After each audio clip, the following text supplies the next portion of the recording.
$20. Desmond set the check on the table like it was nothing. Because it was nothing. Nadine stared at it. The paper was crisp. The ink was clean. Signed, dated, entirely legal. $20. The precise weight of 7 years. Eleanor's laugh was quiet. Controlled. The kind of laugh that didn't need volume to cut. She pressed 2 fingers to her mouth. A gesture of delicacy, of restraint, and shook her head slowly, the way you do when something is almost too absurd to acknowledge. Julian, she said softly. Just his name. Like a verdict. The mahogany room smelled like her perfume. Gardenias. White and suffocating and wrong for the season. Garrett touched his wedding ring.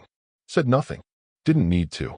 Behind Nadine, Isaiah's hand found hers under the table. 5 years old. Already learning what rooms felt like when they decided you didn't belong. She pressed his fingers and counted. 1. She would not break here. 2. Not in front of them. 3.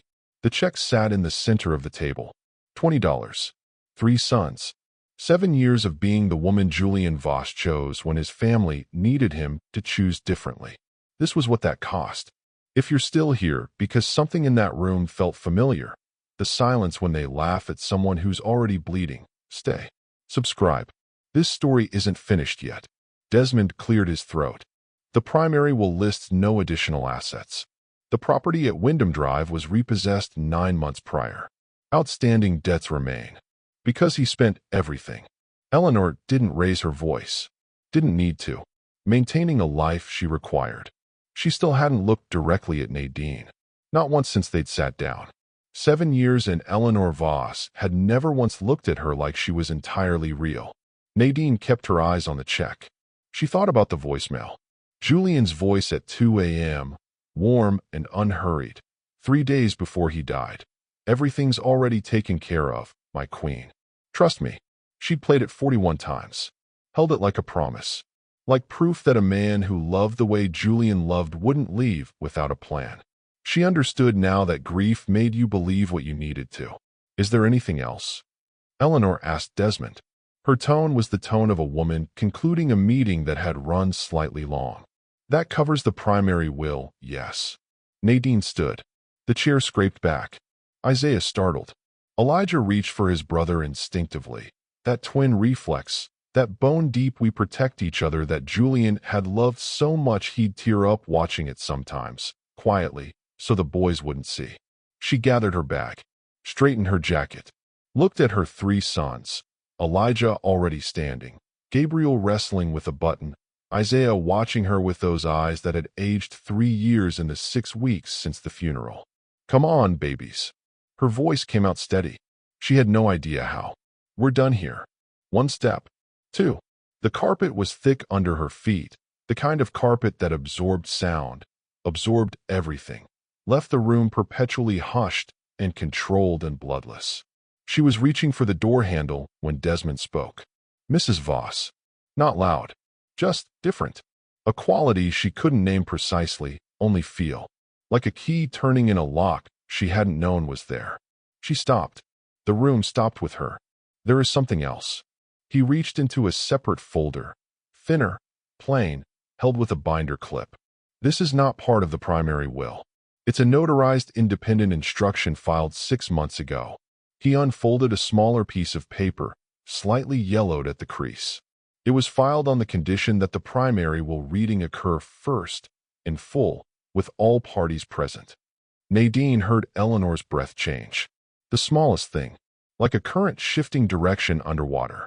She turned around. The handwriting hit her before the words did.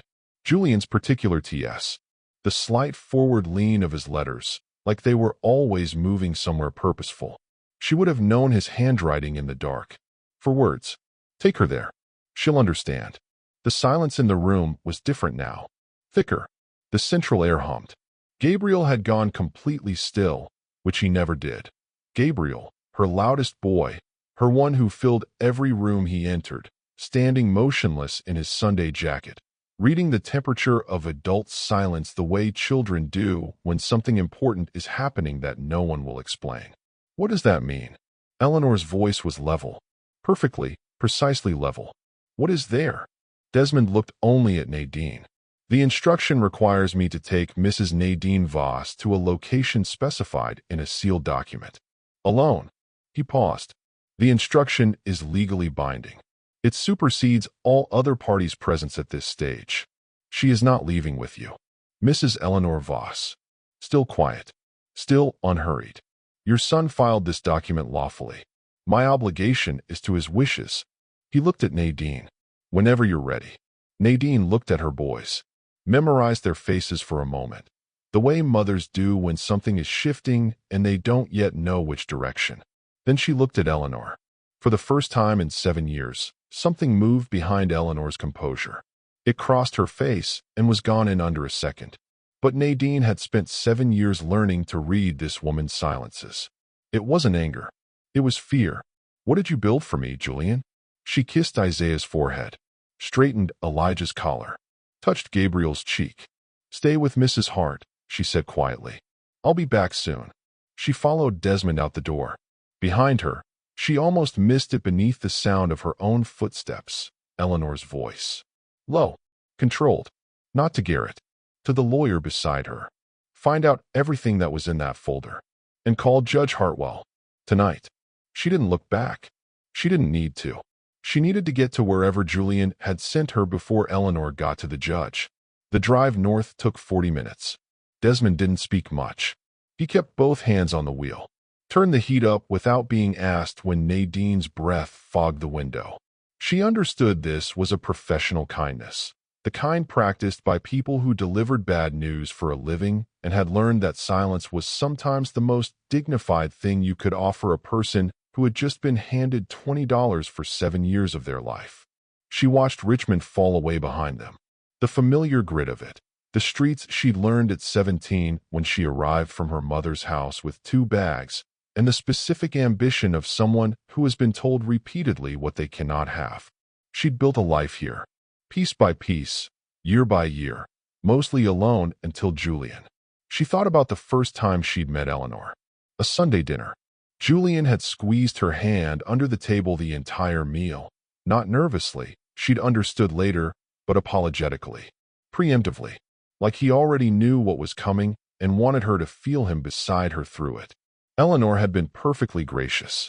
That was the thing people never believed when Nadine tried to explain it. Eleanor was never rude.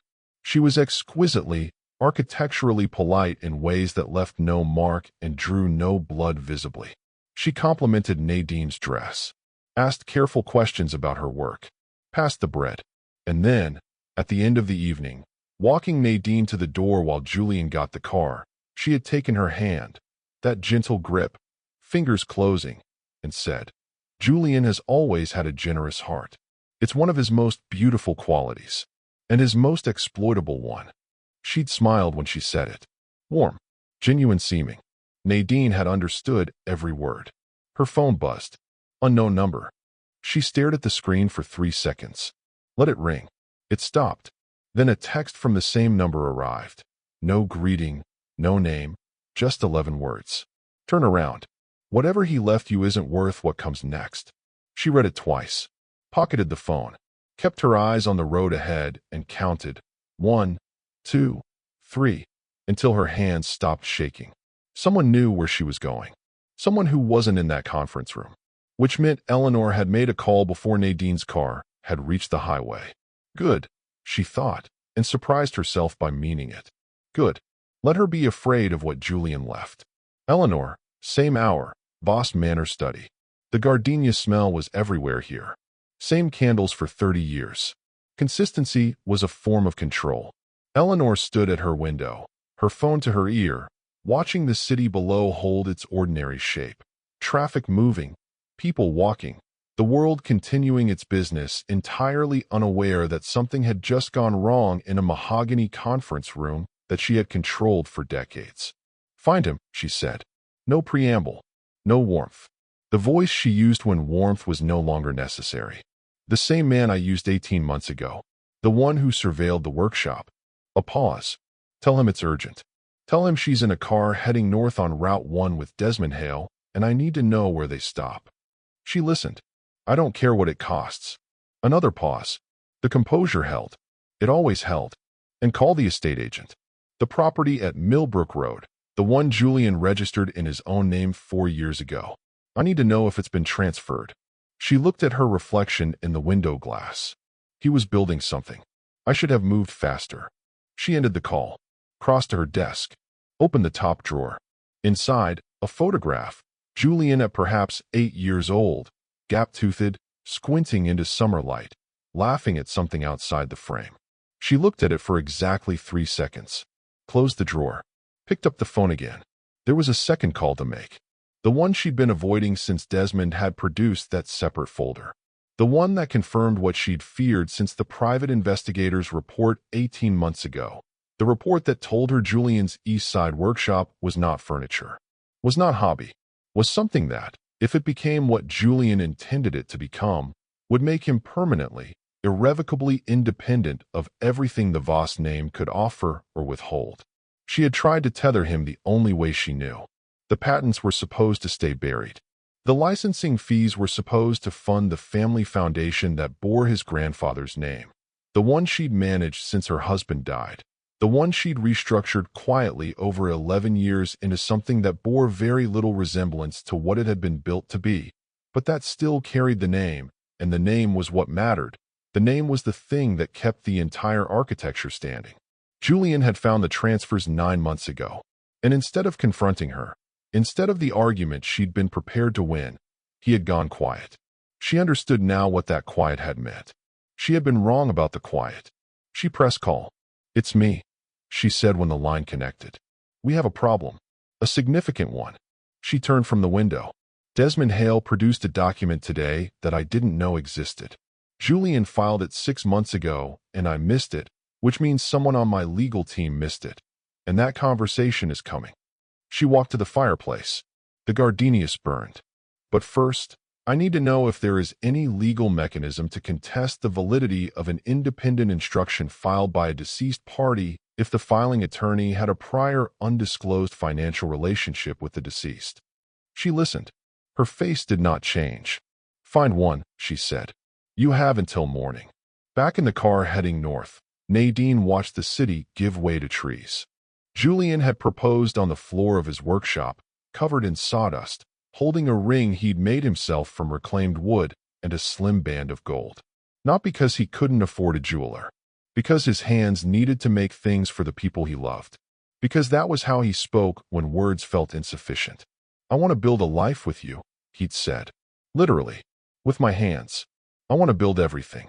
She'd said yes before he finished the sentence. The wooden heart lived in her bag.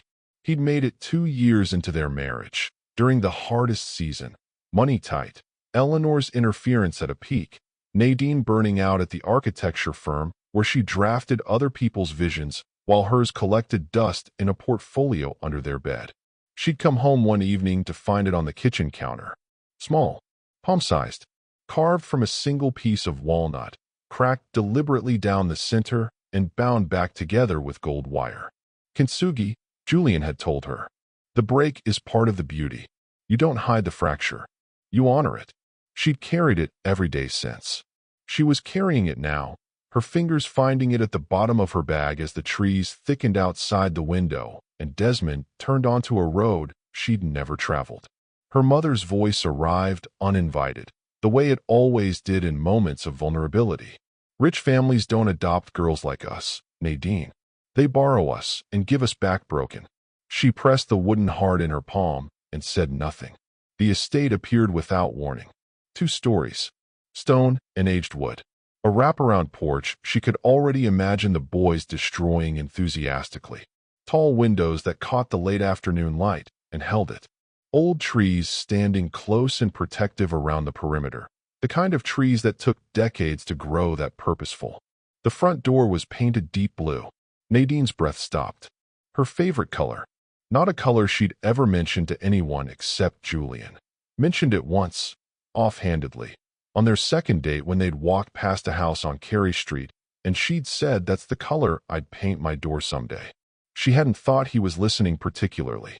He was always listening. Desmond stopped the car, held out a key. "The instruction says you go in alone. Take whatever time you need. I'll be here." She took the key. Old brass, warm from his pocket. She walked to the blue door. Inside smelled like cedar and dried flowers, and something else she couldn't name immediately. Something that took her 3 steps across the threshold to identify him. It smelled like Julian. Faintly, the way a room holds a person's presence for a while after they've left. Cedar shavings and machine oil, and, underneath both, something warmer and entirely specific to him. She stood in the entryway and pressed one hand flat against the wall. The furniture was hand-carved. Every piece. She recognized his work immediately. The particular joinery, the way he never quite hid the grain, always let the wood's own history show through the finish. 3 small chairs against the far wall, names burned into the backrests. Elijah, Isaiah, Gabriel. Her college drawings hung on the walls. Framed. The architectural sketches she'd made at 20, the ones she'd considered her best work and then abandoned when real life required more practical drafting. He'd framed them like they were worth something. Like she was worth something. She moved through the room slowly, touching things. The kitchen. A desk near the window. A brass lockbox engraved with 3 words. For my queen. Her hands were shaking when she opened it. Inside, documents. Patent transfer agreements. Company names she didn't recognize. Figures that didn't make sense until they suddenly made terrible, overwhelming sense. A trust document. Her name on it.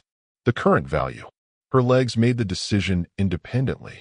She sat down on the floor. Not from weakness. Her body simply understood before her mind did that some information requires you to be closer to the ground when you receive it. She sat on the hardwood floor of a house that smelled like her dead husband and held documents that said she was worth, that they were worth, that Julian had spent years quietly, secretly ensuring that no matter what his family did. The last document in the box was an envelope. Her name on the front. His handwriting. She recognized it immediately as the thing she'd been afraid of and hoping for simultaneously since the moment he died. A letter. His voice, one more time, from somewhere she couldn't reach. Her fingers found the wooden heart in her bag. Held it. She opened the envelope. The first line read, "My queen, if you're reading this, I didn't make it." The second line, "And it wasn't an accident." And then, just below that, a third line she hadn't expected. "I need you to find something before Eleanor does. The USB drive is in the lockbox. But the password, I didn't write it down anywhere. I couldn't risk it being found. You'll know it. Think about the night you told me about the blue door. The furniture was hand-carved. Every piece." She recognized his work immediately. The particular joinery, the way he never hid the grain, always let the wood's own history show. 3 small chairs against the far wall. Names burned into the backrests. Elijah, Isaiah, Gabriel. Her college drawings hung on the walls. Framed like they were worth something. Like she was worth something. She moved through the room slowly, touching things. The kitchen, functional, stocked, as if someone had been maintaining it. A bedroom with a window facing east. A bathroom with the particular simple quality of a space designed for use rather than impression. And then she found the door at the end of the hallway. It looked like a closet. The same aged wood as everything else. The same trim, the same hardware. But the hinges were different. Heavier. The kind of hinges that held weight. She pressed it open. The smell hit her first. Cedar and machine oil and the particular electric warmth of equipment that had been running for a long time. This was not a closet. The room ran the full length of the building's rear wall. A workbench on the left side. Julian's workbench. Unmistakably, the same oil-dark wood, the same particular arrangement of tools she'd watched him use 100 times. But this workbench held things she had never seen in his East Side workshop. Prototype panels, composite material samples in various stages of completion, each one labeled in his handwriting with load ratings, compression tolerances, green energy compliance scores. The infrastructure patents made physical. The thing Eleanor had stolen, rendered in 3 dimensions, stacked against the wall of a hidden room in a house Eleanor didn't know existed. A filing system on the right. Not domestic. Operational. Color-coded folders labeled by date, by patent number, by licensing transaction. The entire record of what had been taken from him, organized with the specific precision of a man who had known for a long time that he was building a case. A monitor at the far end of the workbench. Screen dark. A small camera mounted above it, its red standby light pulsing. And above the filing system, pinned to the wall in sequence, the blueprints. Not furniture blueprints. Not workshop drawings. Architectural plans for a building she recognized from the foundation documents in the lockbox. The same footprint, the same East Side Richmond address. The Julian Voss workshop for young builders. Already designed. Already planned. Every room specified. Every load-bearing element calculated. He had been building this while they were trying to erase him. Her legs found the workbench stool, and she sat down. Nadine. She spun toward the monitor. The screen had come on. Julian was sitting at this same workbench. Same room. Same tools behind him. He was wearing the gray Henley she'd bought him 3 Christmases ago, sawdust on the left shoulder, the particular quiet satisfaction in his face that she had loved for 7 years and would spend the rest of her life missing. He looked directly at the camera. At her. "If you're watching this," he said, "then you found the house. You got past Eleanor. You used the lockbox, which means you're ready for the rest of it." His voice in this room, warm, unhurried, load-bearing, was the most devastating thing she had ever heard. She pressed one hand over her mouth and let him talk. "I need to tell you what they actually took. Not the licensing fees. I know Desmond will explain the money. I mean what they took from the people it was supposed to help. The composite systems. The 38% cost reduction.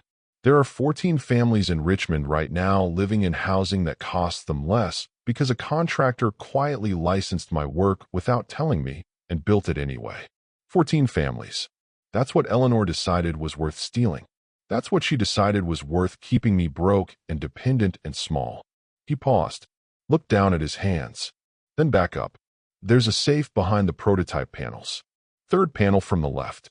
Press the corners. You know how I hide things. The code is a date. Not ours. My father's. The day he signed the foundation charter, June 14th, 1987. The day Eleanor became the foundation's executive director." A pause. "She's going to tell people she built that foundation. She didn't. My father built it. She just outlived him long enough to take it apart and use the pieces for herself. Open the safe, my queen. What's inside makes everything else federal. I love you. Tell the boys, tell them everything. When they're ready. Don't protect them from it. They have the right to know their father's name was clean." The screen went dark. The room was very quiet. Outside, through the command center's single high window, she could see the gravel drive. A dark SUV was parked at the tree line. It had not been there when they arrived. Her eyes moved to the security panel mounted beside the workbench, a small screen she hadn't noticed, showing the estate's perimeter in 4 quadrants. The SUV in the upper left quadrant. A figure standing beside it. Not approaching. Not leaving. Watching. Eleanor had found the estate. Not the house. Eleanor hadn't known the house existed. But she'd found the road. Her PI had followed Desmond's car. And now he was at the tree line, watching, reporting back, giving Eleanor coordinates she would turn into a legal motion before morning. Nadine counted. 1, 2, 3. Then she crossed to the prototype panels. 3rd from the left. She pressed the corners the way he'd taught her, the way Elijah had pressed the corners of the hidden compartment in his small chair at the will reading today. The same hands, the same knowledge. Julian passing his way of hiding important things to both of them without either knowing it. The panel released. The safe was matte black, flush-mounted, a keypad below the handle. June 14th, 1987. 061411987. The lock released with a sound like a held breath finally let go. Inside, 2 documents. The first, the original Voss Family Foundation Charter, dated June 14th, 1987, signed in Robert Voss's firm clear hand. A good man's signature on a good man's legacy. The second, a transfer authorization dated 11 months after Robert Voss's death, restructuring the foundation's asset management authority. Eleanor's signature. Her attorney's countersignature. And at the bottom, in the margin, in Julian's handwriting, a single annotation added recently, in fresh ink. She didn't inherit this. She seized it. And I can prove it. Outside, the SUV's engine turned over. Headlights came on. She gave herself 45 seconds to fall apart. 45 seconds on the floor of the command center with her back against the workbench and Julian's voice still warm in the air, and the safe open beside her, and the SUV's headlights visible through the high window, sweeping across the tree line as it turned. 45 seconds. Then she stood up.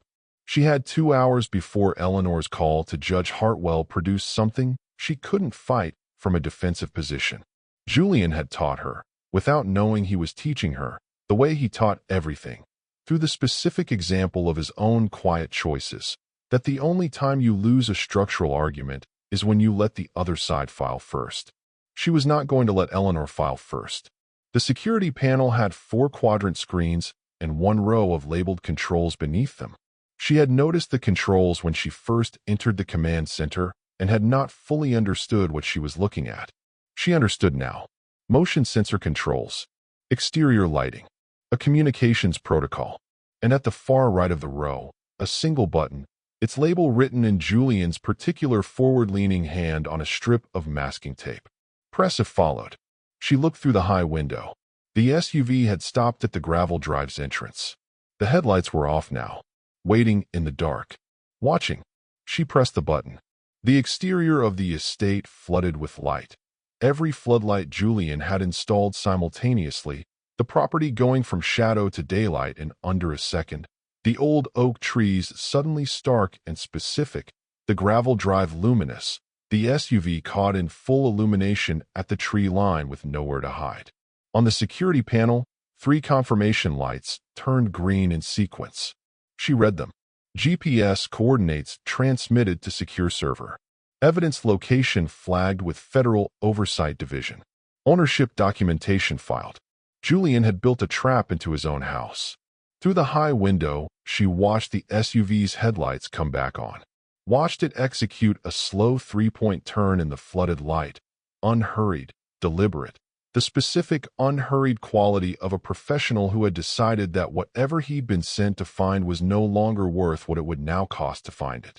The taillights disappeared into the tree line. She exhaled once. Then she turned back to the workbench. The USB drive was labeled in Julian's handwriting. She had known the password since the moment she read his instruction at the end of the letter. Think about the night you told me about the blue door, because there was only one night, only one walk, only one house on Carey Street with a painted door that she had pointed at and said that's the color I'd paint mine someday. The date of their second date. She typed it in. The drive opened. Files organized with the same color-coded precision as the command center's physical filing system. Patent documentation. Licensing transaction records. Financial transfer logs. And in a folder labeled witness, a single audio file, 43 seconds long, that she was not ready to open yet. Not until she understood the full shape of what she was holding. She understood the shape now. She reached into the safe. Picked up the 1987 Foundation Charter. Robert Voss's signature. Firm, clear, a good man who had built something meant to outlast him. Eleanor's restructuring transfer signed 11 months after his death. Julian's annotation in fresh ink at the bottom. She photographed it. All 4 pages. Every signature. Every date. Julian's annotation on the last page caught in clean, sharp focus. She didn't inherit this. She seized it. And I can prove it. She opened Eleanor's contact in the estate's files, labeled, with the particular dark humor of a man who had known exactly what he was building. Simply, in case of Eleanor Voss. Personal cell. A number Nadine had never been given in 7 years of being her daughter-in-law. She sent the photograph. No message. No explanation. No warning. Just the document Eleanor had spent 30 years believing was buried in a drawer that no longer existed in a house that no longer stood, arriving on her personal phone from a number she didn't recognize at the worst possible moment of the worst possible night. Nadine set the phone face down on the workbench. Picked up the USB drive. Called Desmond. Judge Hartwell's private study. Same hour. The room smelled like old books and scotch and the specific masculine comfort of a space that had not been redecorated since 1994 and saw no reason to start. Arthur Hartwell kept his study the way he kept his courtroom. Orderly, deliberate. in no hurry to accommodate anyone's impatience. Eleanor Voss sat across from him with her hands folded and her cream blazer immaculate, and her voice carrying the measured authority of a woman who had sat in rooms like this for 40 years and understood instinctively how to fill them. The document Desmond Hale produced today was filed without the knowledge of the primary estate's legal representatives, she was saying. There is a reasonable argument that a notarized independent instruction filed by a deceased party, in the absence of any disclosure to existing counsel. Her phone lit up on the armrest beside her. She glanced at it. The professional's glance, the one that registered the intrusion and dismissed it in under a second, the glance of a woman who had trained herself never to let a phone interrupt a room she was managing. Then her eyes went back to it. The image on the screen was small, but she could read it. She had read it 1,000 times in her memory, in the years since she'd had the original document transferred and the copies destroyed. She knew every line of it. She knew her husband's signature. She knew the date. She knew Julian's handwriting. She didn't inherit this. She seized it, and I can prove it. Her hand, holding the phone on the armrest, moved. Not dramatically, not the collapse of a woman undone, just the smallest visible tremor. The kind that happens when a structure that has been load-bearing for 30 years receives a force it was not designed to carry, and the engineer is the only one who understands what that tremor means. Judge Hartwell noticed. Eleanor, 30 years of professional acquaintance in the way he said it. Are you all right? Eleanor Voss looked up from the phone. For the first time in this story, for perhaps the first time in 30 years, she did not have an answer assembled and ready. The composure was there. The surface held. But something behind it had shifted, the way a load-bearing wall shifts before anyone can see the crack. Just the faintest settling of the architecture, just enough for a man who was paying attention to notice that the woman across from him was not, in this moment, the woman he thought he knew. I need to reschedule, she said. Her voice was steady. Of course it was steady. Eleanor's voice was always steady.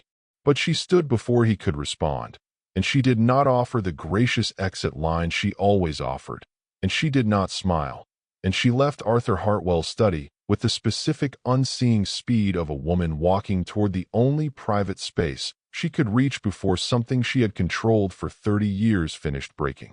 Back at the estate, Desmond answered on the second ring. I've opened the USB drive, Nadine said, and I've sent Eleanor something that should slow down whatever she was building tonight. She looked at the security panel, 4 green confirmation lights still on, the property still flooded with light, the tree line empty. Tell me about the receivership clause. Tell me everything. And Desmond, she paused. Talk while I move. I have things to do. Desmond didn't sleep. She understood this about him now, that the quality of unhurried calm he carried was not the calm of a man who had nowhere to be. It was the calm of a man who had been waiting 4 years for this specific night and had prepared for it the way Julian prepared for everything. Methodically, completely, in the specific knowledge that when the moment arrived it would not wait for him to be ready. He was already ready. The receivership motion requires 3 things, he said. She could hear him moving on his end of the call. Papers, a keyboard, the particular efficient sounds of a man filing documents at 11 p.m. on a Tuesday. The fraudulent lesser will, which we have. Eleanor and Garrett executed it publicly in front of witnesses. The 1987 charter and the transfer documentation, which you just photographed and sent me. And a federal nexus. A reason the Infrastructure Oversight Division has standing to participate. The dead man's switch gave them the estate address, Nadine said. She was moving through the command center pulling documents from Julian's color-coded files, patent filings, licensing transaction records, the full chain of evidence organized in the precise sequence a federal attorney would need. Julian flagged it as a protected evidence location, which means the federal investigation is now formally on record as intersecting with the Voss estate. A pause, the pause of a man reading something he had been waiting to read. Nadine. The licensing fees, $4.2 million over 18 months, paid by 3 infrastructure contractors to a shell entity, the family corporation created specifically to receive them. Julian documented every transaction. Another pause. This is not civil. This graduated to criminal the moment they created the shell entity. She set the files on the workbench in front of the monitor. "File it," she said. "All of it. Tonight. The receivership motion will freeze the foundation's accounts within the hour. The manor and the corporate accounts will follow once the family court judge signs the order." He paused. "Judge Hartwell has recused himself from anything Voss-related as of 40 minutes ago." Nadine looked at the security panel. For green lights. The property still flooded. The tree line still empty. Eleanor had lost her judge. "File everything," Nadine said. "And Desmond, is there a legal mechanism for emergency custody protection? Something I can activate tonight, before morning?" Julian filed a child safety protective filing 7 months ago. It's in the lockbox folder marked. "I have it." She already had it in her hand. "What do I do with it?" He told her. She was already moving before he finished. Her phone rang at 11:47 p.m. Unknown number. The same unknown number she had sent the Foundation charter photograph from. Eleanor's people, tracing the origin, finding the registered contact in Julian's estate files. Finding her. She let it ring twice. Then she answered. "Mrs. Voss." Eleanor's voice. Composed. Of course it was composed. Eleanor's voice was a weapon she had been sharpening for 60 years, and she did not put weapons down simply because the ground had shifted. "Which one?" Nadine said. A pause. Brief. Almost imperceptible. The pause of a woman recalibrating. "I think we've both had a very long day," Eleanor said. "And I think we're both intelligent enough to understand that what happens in the next 12 hours will determine the shape of the next several decades. For everyone involved. A beat. Including your sons. Say what you're calling to say, Eleanor." Another pause. Longer this time. The pause of a woman who had spent 40 years never being spoken to this directly and was deciding whether to acknowledge it. $8 million, Eleanor said. Structured as a private settlement. A trust in your sons' names, administered independently, no Voss family involvement. The foundation matter handled internally, restructured, not dissolved. The patent licensing fees repaid in full over 3 years. Her voice was level, practical, the voice of a woman presenting terms she considered generous. You walk away. The boys grow up with financial security. Nobody spends the next 5 years in federal court. The family name doesn't become a cautionary tale. Nadine stood at the command center workbench. Outside, the old oak trees stood in the floodlight, patient and enormous, the way trees stand when they have been growing for longer than any of this. Julian filed 11 patents, she said, in 4 years. Working alone in a rented workshop while you called it a hobby for someone without ambition. He built systems that made housing 38% cheaper for 14 families in this city. 14 families, Eleanor. That's what you decided was worth stealing. She picked up the original foundation charter. Robert Voss's signature. The good man's legacy. And before that, your husband built something with his name and his money and his belief that wealth had an obligation. And you waited until he was in the ground, and then you took it apart and used it to hide what you were doing. Eleanor said nothing. $8 million, Nadine said. You're offering me $8 million. You know what Julian left in that safe? Evidence of $4.2 million in criminal licensing fraud and 30 years of foundation misappropriation. She set the charter down. You're not offering me a settlement. You're offering me less than what you stole and asking me to call it generosity. The line was very quiet. You offered me $20 for 7 years, Nadine said. I'm just returning the change. She ended the call. She stood in the silence of the command center for exactly 4 seconds. Then she called Mrs. Hart. Voicemail. She called again. Voicemail. She called the law office main line. A recorded message informed her that office hours were 9 to 5 Monday through Friday. She called Garrett. He answered on the 4th ring. Garrett. Her voice was steady. It was always steady now. She had stopped spending steadiness on things that didn't require it and started conserving it for the things that did. Where are my sons? The silence on his end lasted 2 seconds too long. She had spent 7 years learning to read Eleanor Voss's silences. She had also, without meaning to, learned to read Garrett's. Garrett. Mother felt it was appropriate. He stopped. Started again. Given the circumstances of the evening. The legal instability. She felt the boys would be better. Where are my sons? The manor. His voice had the specific quality of a man delivering information he knows is wrong and has delivered it anyway, because the alternative was a different kind of wrong, and he has never in his life known how to choose between two kinds of wrong. She had Mrs. Hart bring them an hour ago. She said it was temporary, just until the legal situation. Nadine had already ended the call. Eleanor had moved the boys while Nadine was freezing the foundation. While Nadine was sending the photograph and pressing the dead man's switch and rejecting the $8 million, and feeling the first cold clarity of a woman who had spent 7 years being made small, finally understanding the full dimensions of what she was actually capable of. Eleanor had sent Mrs. Hart to collect 3 5-year-old boys and move them to a manor whose accounts were now frozen, but whose doors were not. The custody order Desmond was filing was not filed yet. The child safety protective filing was in her hands, but had not been submitted. Eleanor had moved first. She grabbed the lockbox folder, the CPS filing, the psychological assessment, the emergency contestation Desmond was drafting. She called Desmond. The boys are at the manor, she said the moment he answered. Eleanor has them. What do I need to do, and how fast can I do it? How fast can you get to the estate's front door? I'm already there. Then listen carefully, Desmond said. Because you have 90 minutes. She drove. Desmond was still talking in her earpiece.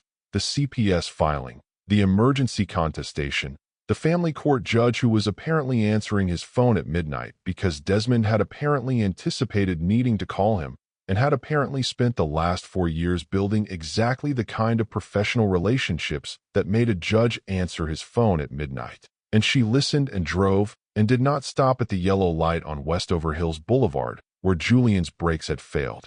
9 months ago, she noticed the street. She did not slow down. The filing goes in at 12:15, Desmond said. The custody contestation is formally on record at 12:15. But Nadine, the order itself, the enforcement order that gives you legal standing to remove the boys from the manor. How long? 40 minutes minimum. The judge has to sign. His clerk has to file. The sheriff's office has to. 40 minutes, she said. I'll be there in 12. She arrived in 11.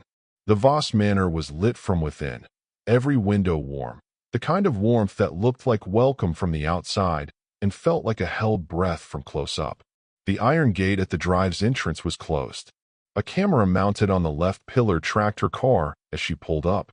She got out, walked to the gate's intercom, pressed the call button, and held it. 30 seconds. 40. The camera watching her. The intercom clicked. It's late. Eleanor's voice. Composed. Measured. The voice of a woman who had decided that the most powerful response to a woman standing at her gate at midnight was to sound faintly inconvenienced. And you're not expected. Open the gate, Eleanor. The boys are asleep. They had a distressing day, and they need it. Open the gate. A pause. The camera shifted fractionally, Eleanor adjusting the angle, examining her. Looking for something. Looking, Nadine understood, for the version of her that could be managed. The version that could be offered tea and legal language and sent back to wherever she came from with something that looked like a concession. The gate opened. Eleanor met her at the front door. Cream blazer. Silver chignon. Both hands visible, folded at her waist. Not the controlled folding of a woman at ease, but the controlled folding of a woman maintaining the precise appearance of ease because the alternative was unacceptable. I want my sons, Nadine said. Your sons are sleeping. Eleanor's voice carried the specific authority of a woman who had owned every room she had ever stood in and saw no reason this doorway should be different. They were upset when Mrs. Hart brought them. Gabriel cried for 20 minutes. I thought it was best. You thought it was best. Nadine said it back to her without the question mark. Just the words, returned. You had a woman bring my children to your house without my knowledge or consent at 11 o'clock at night, and you thought it was best. Given the legal instability of the evening. There is no legal instability. Nadine took one step forward. She was not inside the door. She was not yet inside the door. But she was close enough that Eleanor could not close it without making a physical choice. In approximately 35 minutes, a family court judge is going to sign an order that gives me legal standing to remove my sons from this property. You can let me in now, and we can do this quietly. Or you can wait 35 minutes, and we can do it with a sheriff's deputy present. She looked at Eleanor directly. I know you, Eleanor. You care about witnesses. Choose. Eleanor looked at her. For 7 years, she had looked past Nadine or through her or at the space immediately beside her. Never at her. Now she was looking at her and finding. Nadine could see it happening, could watch it processing behind those pale gray eyes. That the woman in this doorway was not the woman she had been managing for 7 years. That something had changed in the 11 hours since the mahogany conference room. That the $20 check had not done what it was supposed to do. You should know, Eleanor said, and something had shifted in her voice. The composure's still there, the surface still intact, but something underneath it running differently, a current that had changed direction. That nothing you've found tonight changes the fundamental reality of this family's. Mama. Both women turned.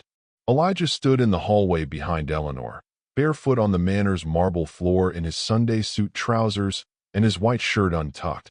Julian's eyes in his 5-year-old face, wide awake and entirely certain. I found something, he said. In the room with the glass cases. Papa left us something. I can see his handwriting on the envelope, but the case is locked, and I can't get it out. The silence that followed lasted for seconds. Nadine watched Eleanor's face. She had watched this woman's composure survive a $20 check and a conference room, and a photograph sent to her personal phone, and a tremor in front of a judge, and a direct confrontation at her own gate. She had watched it hold through everything. It held now. But something behind it, some load-bearing element that had been doing invisible structural work for 30 years, shifted. Not visibly, not dramatically. The way a foundation shifts before the crack appears in the wall above it. Julian had been inside this house. Inside Eleanor's library. He had placed a letter for his sons inside her display case. The case containing the Voss family documents she considered settled and finished and entirely hers. Knowing she would never look because she had already decided that room contained nothing that could surprise her. He had been wrong about many things in his life. He had not been wrong about that room. Come here, baby, Nadine said to Elijah, without taking her eyes off Eleanor. He crossed the marble floor and took her hand. The police arrived at 12:47 a.m. 2 sheriff's vehicles and a federal transport. The latter carrying the agents Nadine had watched speak with Desmond in the estate hallway 9 hours ago. The ones with the different bearing, the economical stillness of people who didn't need to perform authority because they simply had it. They were not there for Nadine. The lead agent stepped to the door. Eleanor was still in it, had not moved from the doorway, had been standing in it since Elijah crossed the floor and produced the warrant. Mrs. Eleanor Voss. I'm serving you with a federal receivership order covering the Voss Family Foundation accounts, the Voss corporate accounts, the Wyndham property, and this residence, effective immediately. I also have a criminal referral. Eleanor took the papers. With both hands. She read the first page. She set her phone on the hall table beside her. Carefully. The way you set something down when your hands need to be empty. And in the one moment when every person in the doorway was watching the federal agent and not watching her. When Eleanor's attention was divided for the first and only time in the evening between the papers in her hands and the agents on her steps and the sheriff's deputies at the gate and the document that confirmed that everything she had spent 30 years building was now in federal receivership, Nadine walked through the door. Into the manor. Down the hallway. To the room where Isaiah was sitting upright in an armchair holding his father's unopened letter against his chest, and Gabriel was asleep on the sofa with his jacket still on, and the glass display case stood against the far wall, with Julian's envelope visible through it. Elijah, Isaiah, Gabriel Voss, his handwriting, his particular forward-leaning letters, addressed to the men his sons were becoming from a place he knew he might not reach. She gathered them. Gabriel woke when she lifted him and said "Mama" without opening his eyes and went back to sleep against her shoulder. She carried him out. Elijah and Isaiah walked beside her, one on each side, through the hallway, past Eleanor standing in the doorway with the federal warrant in both hands, past the agents and the deputies, down the front steps of the Voss Manor into the cold November air. She did not look back. She had the boys. Everything else could wait until morning. She had the boys. Gabriel asleep against her shoulder, his small weight the most important thing she had ever carried. Isaiah beside her, one hand in hers, the other still holding his father's unopened letter against his chest. Elijah on her other side. And it was Elijah who stopped at the library door on the way out. Elijah who looked up at her with Julian's eyes and said, quietly, the way Julian said everything important, "Mama, the cabinet. The one in the corner with the glass front. Papa made that." She looked at the door. She looked at the federal agents still visible in the front hallway, Eleanor among them, the warrant papers in her hands, the agents patient and specific and entirely focused on the documentation they were there to serve. 31 minutes on the clock before the family court order was formally enforceable. She looked at the cabinet. "Stay with Isaiah," she said to Elijah. "Don't move from this doorway." She went inside. The Voss Manor Library was everything Eleanor's study was not. Larger, more public-facing, the curated version of the family's self-image. Portraits on the walls. Bookshelves arranged for appearance. A writing desk that had not been used for writing in 30 years. And along the far wall, 2 display cases flanking a hand-carved cabinet in cedar and walnut. Beautiful, specific, Julian's work unmistakable in the joinery, in the way the grain was allowed to show through the finish rather than being buried under it. Eleanor had accepted it 3 years ago, placed it in her library, put it beside the display cases as though it had always belonged there. She had never once looked at it from underneath. Nadine crossed the room and crouched beside the cabinet base. Third panel from the left. She pressed the corners. The panel released. Inside, a small digital recorder. Matte black. A strip of masking tape on the back with Julian's handwriting. Not a label, not a file name. Just a date. The date of the Foundation Charter. June 14th, 1987. She picked it up. Put that down. Eleanor's voice. She had crossed the library in the time it took Nadine to retrieve the recorder. Crossed it without sound, without warning, the specific silent efficiency of a woman who had been moving through this house for 40 years and knew every inch of it. She stood between Nadine and the door, both hands at her sides, the warrant papers gone. Handed to someone in the hallway, freeing her hands, clearing the space between her body and whatever she needed to do next. The composure was fully reinstalled. Every brick back in place. Whatever had trembled in Judge Hartwell's study, whatever had shifted when Elijah said Papa left us something, it was controlled now, contained, the load-bearing wall repaired from the inside where no one could see the mortar. "That is property of this estate," Eleanor said, "which is currently under federal receivership, which means it cannot be removed pending." "Julian made this cabinet," Nadine said. "He made it in his workshop on the east side. He brought it here, and you put it in your library, and you never once thought to look inside it, because you never once thought he was smarter than you." Eleanor's eyes moved to the recorder in Nadine's hand. Something behind them shifted. Not the composure held, but the thing beneath the composure. The thing that had been running the composure as a program for 60 years. The actual woman, the one who had loved Julian and had him killed and lived inside that contradiction every day since. She was visible for just a moment, just a fraction of a second, in the specific quality of Eleanor's eyes moving to that recorder. She knew what was on it. Of course she knew.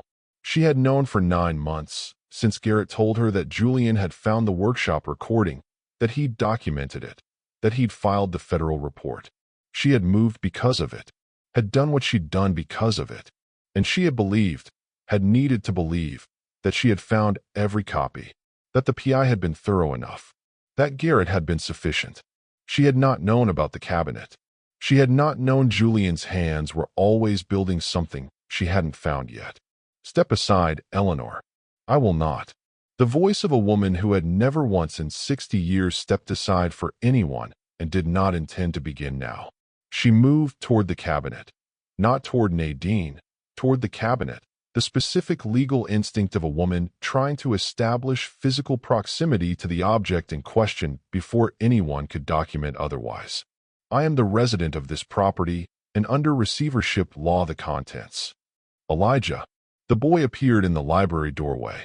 Eleanor stopped. Tell her, Nadine said. What Papa always said when he gave someone a gift. Elijah looked at his grandmother. 5 years old. Julian's eyes. Julian's quality of saying the true thing without decoration, because decoration implied the truth needed help. Papa said a gift is just a thing someone lets you hold, he said. It still belongs to the person who built it. The library was very quiet. Eleanor looked at her grandson, at the recorder in Nadine's hand, at the cabinet Julian had built with his own hands and placed in her library 3 years ago, while he was simultaneously building the command center at the estate, and the filing system, and the dead man's switch, and the letters for the boys, and the video on the monitor, and the annotation in fresh ink on the foundation charter. She stepped back. Nadine pressed play. She had not planned to.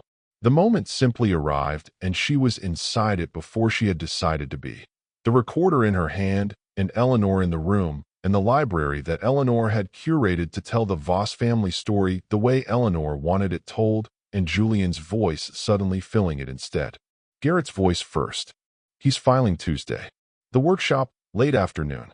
He goes alone. Then Mrs. Hart. I'll make sure he doesn't leave early. 43 seconds. And then silence. Julian's voice. The recording he'd made 4 days before he died. The one on the monitor at the command center, the one that ended with "I always knew you would," was not on this recorder. This recorder held only those 2 voices. Only those 43 seconds. But his presence was in the room. In the cabinet he had built. In the corner pressure release his son had known to find. In the recorder that had been sitting inside Eleanor's library for 3 years while she walked past it every day believing she had won. Eleanor stood in the center of her library while her dead son's evidence played inside her fortress. She did not speak. She did not move. Outside the library window, headlights swept across the manor's front drive. A dark SUV, arriving at the gate at 12:52 a.m. The federal agents at the gate turned it away. Nadine watched through the window as the taillights disappeared back into the darkness. One more move Eleanor hadn't gotten to use. She picked up Gabriel from the doorway where Isaiah had been holding him. Took Isaiah's hand.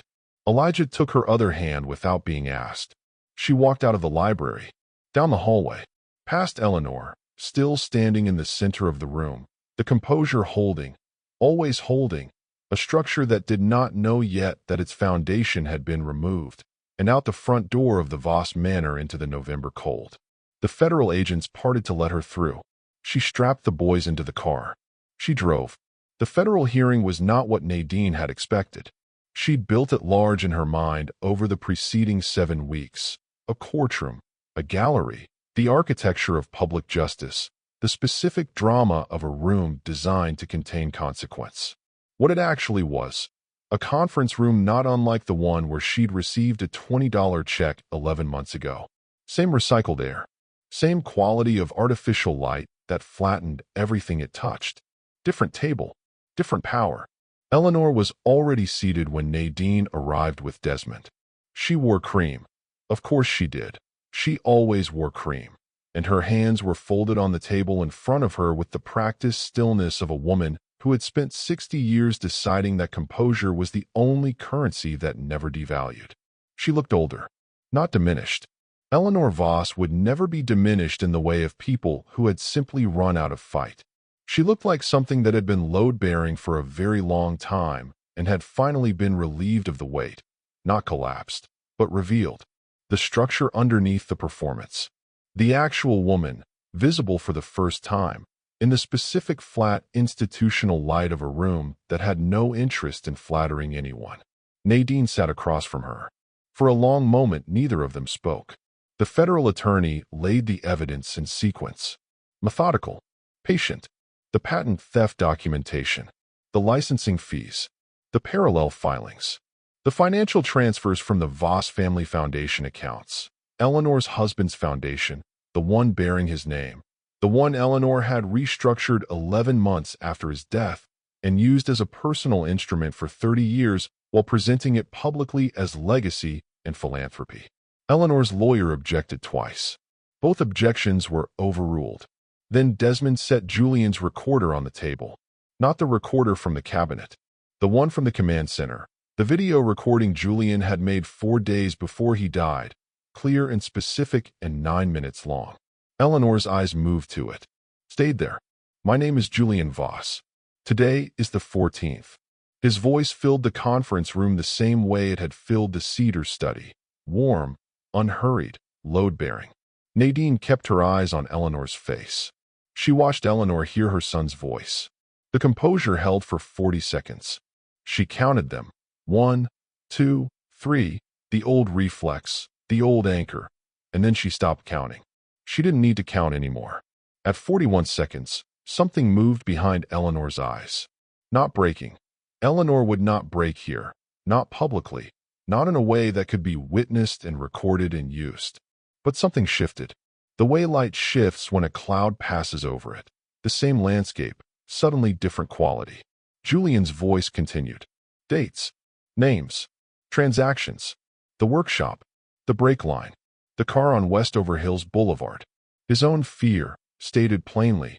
Nothing wasted, every word load-bearing. I want the record to show. Eleanor's hands moved. Not toward the recorder. Just moved. The smallest unclenching. Her fingers had been pressed together on the table, and now there was space between them. Just a fraction, just enough to see light through. Nadine thought about the gentle grip. Eleanor's control touch. Fingers closing over someone's hand. The polite, immovable pressure of a woman who had decided that everything could be managed if you simply never released it. Her hands were open now. Garrett's testimony came next. He sat at the end of the table in a dark suit that fit him differently than it had at the will reading. The same suit, perhaps, but he was carrying it differently. The specific way a man carries clothing when he has stopped performing the person the clothing was bought for. No ring. His hands on the table. Both visible, nothing to touch. He spoke clearly. Without theatrics. The genuine sound of a man who had arrived late to something that mattered and had decided that the only honest response to lateness was complete disclosure. He named dates. He named conversations. He named the specific moment. 9 months ago, in Eleanor's study, gardenias burning, the grandfather clock ticking, when Eleanor had told him that Julian's federal filing had to be stopped, and that stopping it required removing Julian from the equation before Tuesday.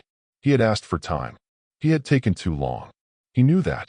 Eleanor looked at her son's name on his testimony document for a long time. Then she looked away. She spoke once. She hadn't planned to. The federal process didn't require her testimony. The documents spoke. Julian's voice spoke. Garrett's cooperation spoke. But when Eleanor's lawyer began laying out the defense, grief-driven poor judgment, undue influence from subordinates, a family patriarch misled by those closest to him, something clarified in Nadine's chest with the finality of a lock engaging. She stood up.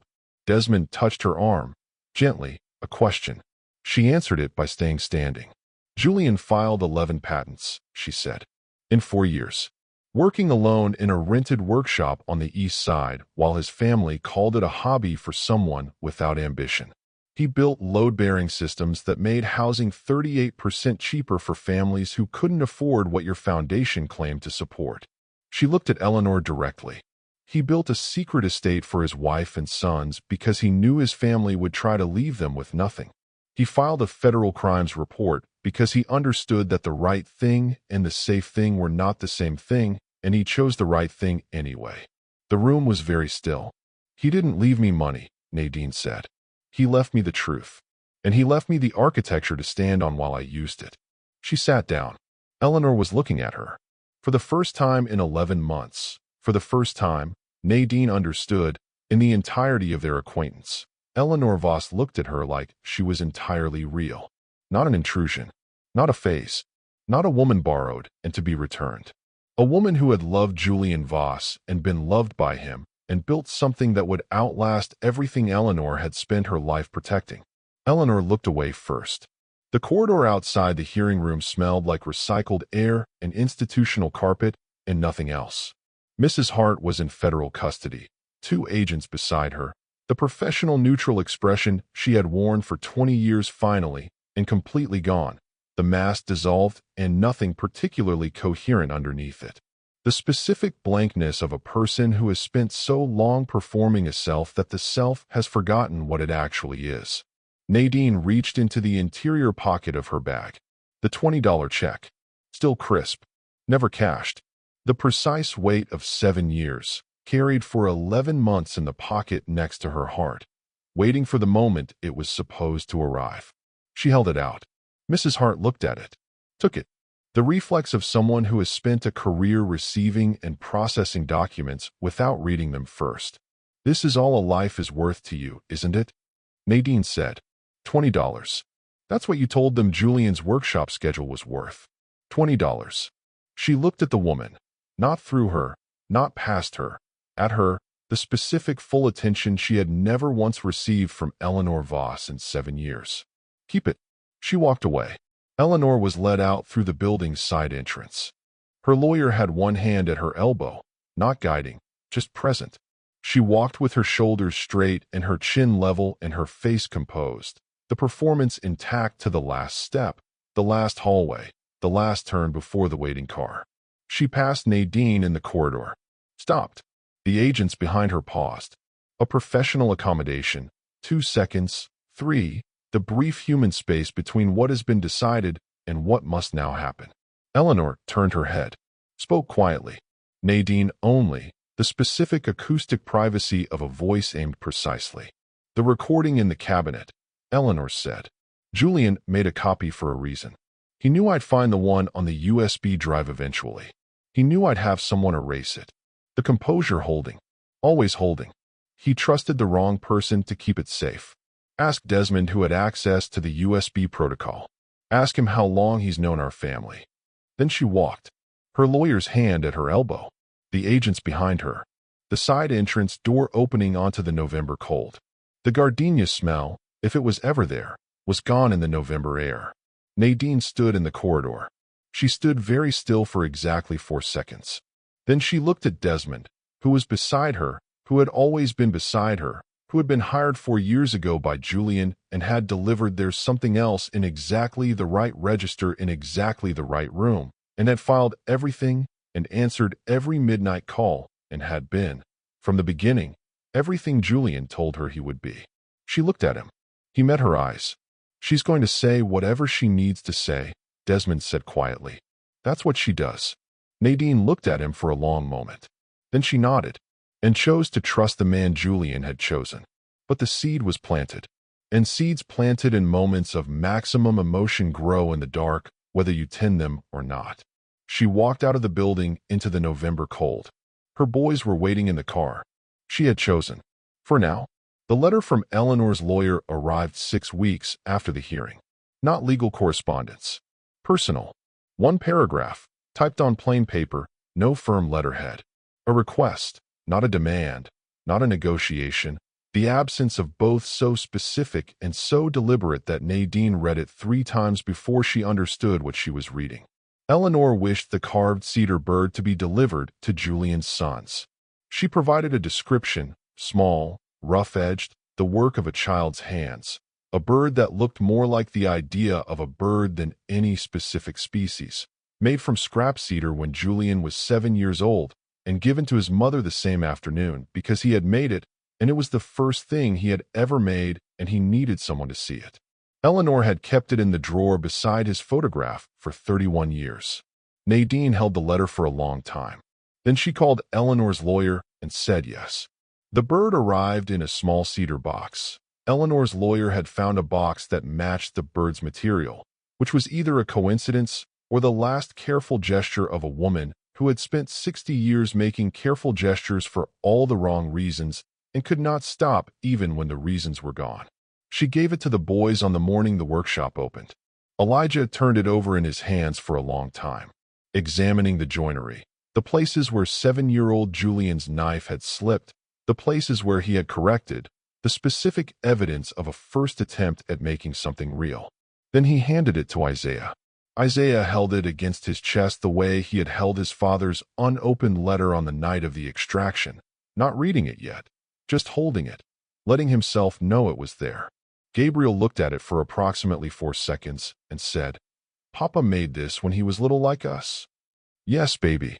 Then we should put it where everyone can see it," he said, with the complete, unironic certainty of a 6-year-old who has decided something. "So they know he started somewhere." She put it on the shelf beside the kintsugi wooden heart and Julian's photograph. The three things together: the bird he made at 7, the heart he made for her at 31, the photograph of the man between those two makings, sawdust in his hair, quiet satisfaction in his face. Not a shrine, a shelf. The difference mattered. Eleanor's final whisper had contained two things: the poison pill about Desmond, a lie, precisely deployed, and Nadine had chosen correctly in the corridor and had not lost a moment's sleep over that choice. Julian had chosen Desmond. Julian had been right about most things. He had not been wrong about that. The second thing Eleanor said was not a weapon. He was more like me than he ever wanted to be. He saw something he wanted, and he built a fortress around it, and he let nothing and no one touch it. He learned that from me. I just chose the wrong things to protect. Nadine had sat with that for a year. Not because it forgave anything. It did not forgive anything. 30 years of foundation fraud and a brake line cut clean and a car on Westover Hills Boulevard and 3 boys who would grow up knowing their father had been taken from them. None of that dissolved because Eleanor had managed one honest sentence in a federal corridor. But it was true. Julian had built a fortress. He had built it with love rather than control, with documentation rather than deception, with cedar and gold wire rather than gardenias and a gentle grip. But he had built it with the same absolute certainty, the same refusal, the same architecture of a person who has decided that love deserves a structure rather than simply a feeling. She had decided to honor that truth by building her own. The Julian Voss Workshop for Young Builders opened on a Tuesday in November, exactly 1 year after the will reading. The 14 families whose housing costs had been reduced by Julian's composite systems came. Not all of them. Some sent children, some sent a single parent with a casserole and an awkward gratitude that had nowhere specific to land. Some came and stood in the workshop doorway and looked at the reclaimed woodwork tables and the tools on the pegboards and the blueprints framed on the wall and understood without being told that this place had something to do with why their rent was lower, though the specific mechanics of that connection would take longer to explain than a Tuesday morning. Aloud. Theo Parrish was on the 2nd floor at 6 a.m. Of course he was. Desmond arrived at 9, both hands visible. He accepted coffee and declined a chair and stood near the window with the particular quality of a man who had finished a long job and was deciding what to do with the stillness. The boys were there. Elijah had been there since 7. He had Julian's punctuality now. Or perhaps he had always had it. Perhaps it had been waiting for a space where punctuality meant something. Isaiah arrived quietly and immediately found the child in the corner who didn't know anyone and sat beside her without being asked. Gabriel walked through the door already talking and did not stop for 4 hours, and 3 of the 14 families left with his name memorized because he had told them something they were still thinking about. The $20 check hung beside the workshop door. She had framed it herself in a simple cedar frame Julian would have approved of. Hung it at eye level. Not the first thing you saw when you walked in, but the thing you noticed when you were leaving, when you had already been inside the workshop and seen what it was and were walking back out into the world with that knowledge. Below it, on a strip of cedar in Julian's handwriting, she had found the strip in the command center's filing system, pre-written, labeled simply for the door. This is what they thought it cost. Billed accordingly. She stood in the doorway of the workshop on its first Tuesday and looked at the check and thought about the mahogany conference room and Eleanor's quiet laugh and Isaiah's hand finding hers under the table and the counting. 1, 2, 3, that she had needed for 11 months to keep herself from breaking in rooms that wanted her to break. She wasn't counting. She hadn't needed to count in a long time. Outside the blue door, the November Street continued its ordinary business. Inside the workshop, her sons were building things from broken pieces, and Theo's crew was working overhead, and the 14 families were learning the name of the man who had made their housing cheaper, and the cedar smell was everywhere, and the wooden heart was on the shelf, and Julian's first bird was beside it, and the $20 check was on the wall. This is what they thought it cost. She turned back inside. To the work table. To the blueprints. To the boys. To the work. Build accordingly.